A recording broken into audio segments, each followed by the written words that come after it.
it certainly partially depends on the regulators and how quickly they put the airplane back into the skies.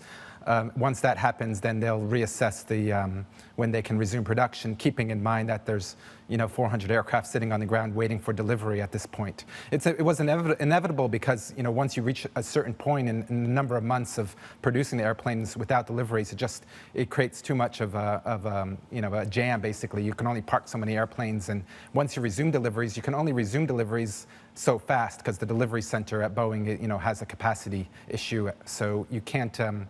You just can't turn it back on and expect to deliver 500 airplanes overnight. And once you get to this figure where there's 400 on the ground now, you just get to this point where you have to consider halting production. And then when production resumes, it doesn't necessarily mean production will begin immediately because you have that catch-up period. But maybe a few months after that, you'll see a resumption of production. And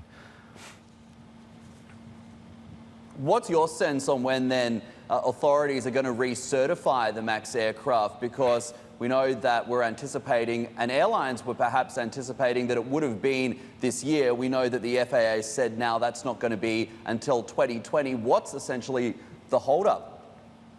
Well, it just takes time to to complete the new training programs and all the paperwork and the fixes. So even if the fixes are more or less completed, there's still a long time to prove to the authorities that this is sufficient and to train the pilots and so forth. So Boeing was always pushing for the end of this year. And obviously that was the hope. And if that had happened, you wouldn't have had to stop production like this.